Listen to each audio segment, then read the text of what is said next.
Okay, we are at 11.4, angular momentum of an isolated system. You're going to have to excuse me if I cough during the lecture. I'm still fighting off a chest cold. The total angular momentum of a system is constant in both magnitude and direction if the net external torque acting on the system is zero. That is, if the system is isolated. So if the sum of the torques, if the sum of the external torques is equal to zero, then the change in momentum is equal to zero. The change in angular momentum is equal to zero.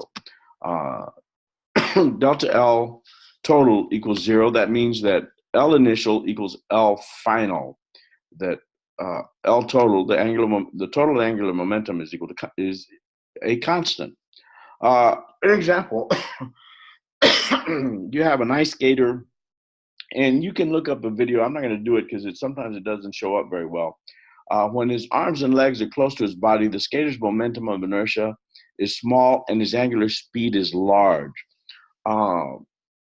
He's spinning very quickly. When he wants to slow down from that spin for the finish, the skater moves his arms and legs outward, increasing his moment of inertia, and his angular velocity decreases.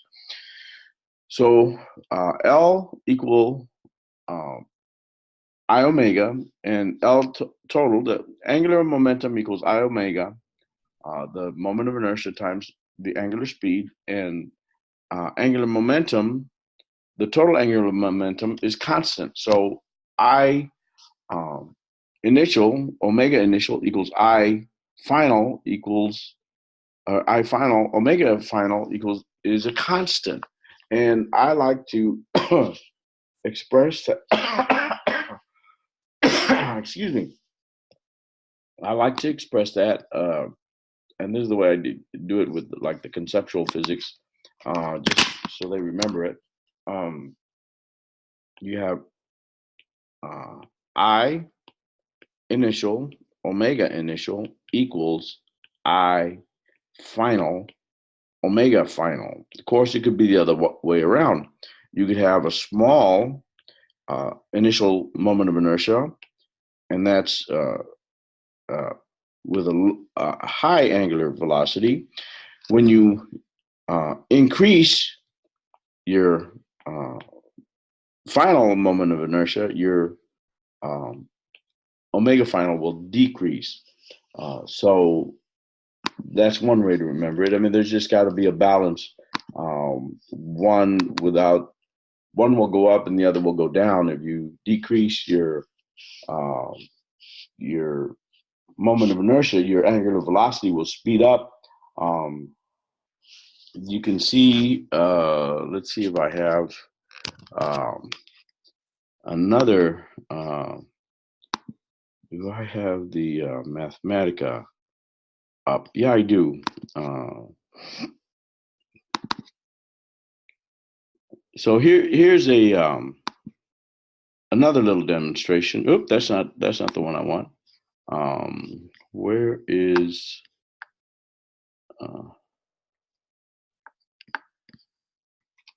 well, let's stop the share. We'll forego that one. We'll look at a different one. Where is here it is, this video. Let's look at this video. This fellow has built this amazing contraption with all these little magnetic magnets and little balls, and it will play it just as he starts to spin it. And right now everything is compact, so it's got a low moment of inertia, and it's going at a particular speed. Now you can see that as he pushed the lever, the moment of inertia increased. Some of those balls went further out, so his moment of inertia increased. What happened? His omega slowed down. His angular velocity slowed down.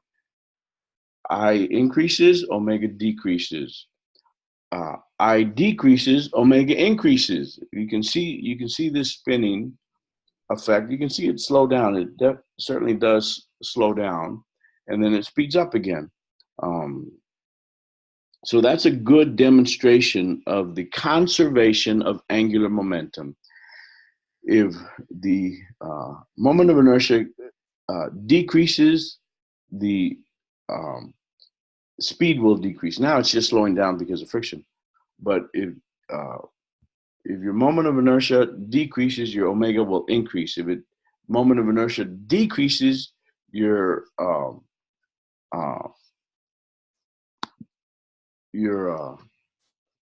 moment of inertia increases, your omega will decrease. I think I said that right. Okay, let's go back to the the PowerPoint. Okay, here we have a diver in the tuck position. As she in the tuck position, she can rotate faster because she has decreased her moment of inertia. So she's able to get more somersaults in that tuck position than if she were in a pike position, or spread out like a swan dive. Let's so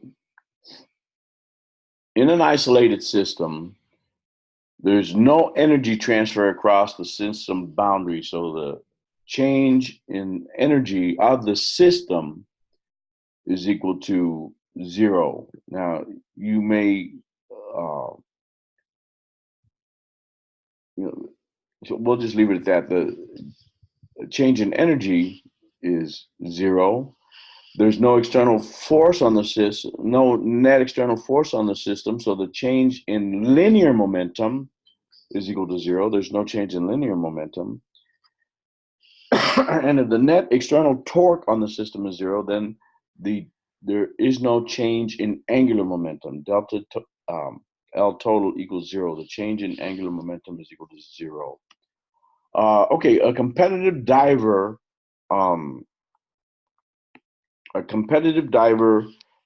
leaves the diving board and falls toward the water with her body straight and rotating slowly. She pulls her arms and legs into a tight tuck position.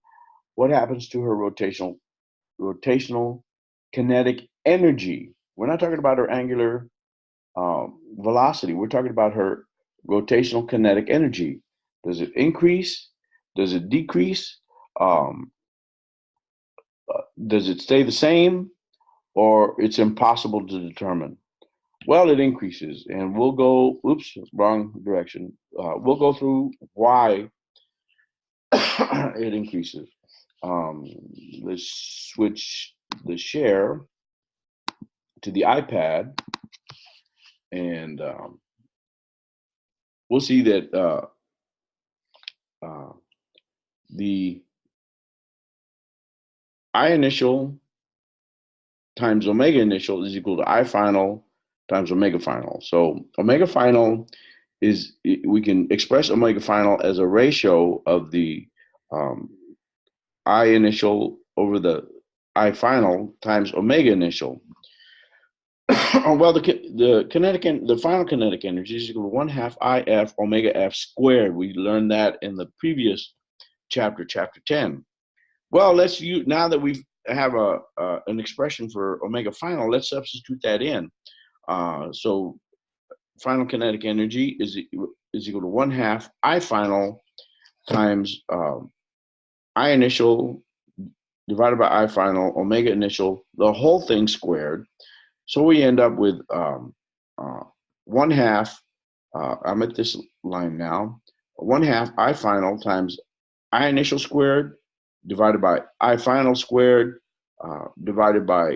times omega initial squared. Now you can see that, well, this I final will cancel with this, and this I initial squared we're going to split, so that I'm going to take the one I initial over the I final, and I'm going to bring the 1/2 and the other I initial in here and say 1/2 I initial omega initial squared. Well, that's the initial kinetic energy.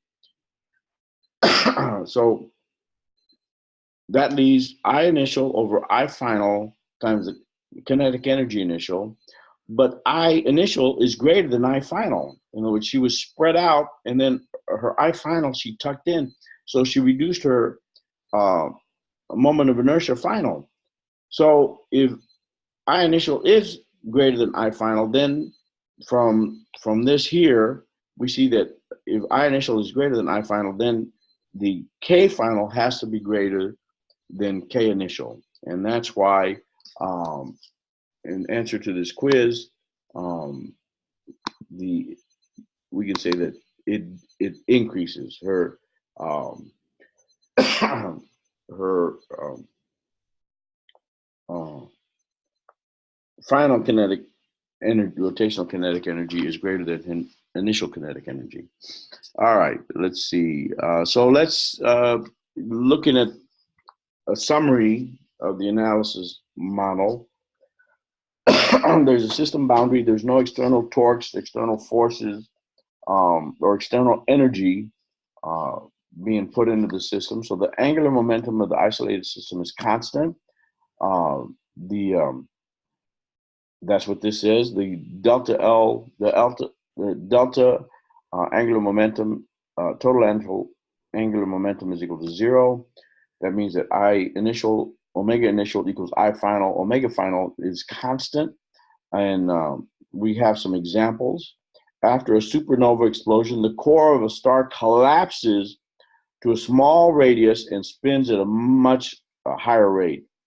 The square of the orbital period of a planet is proportional to the cube of its semi-major axis, Kepler's third law.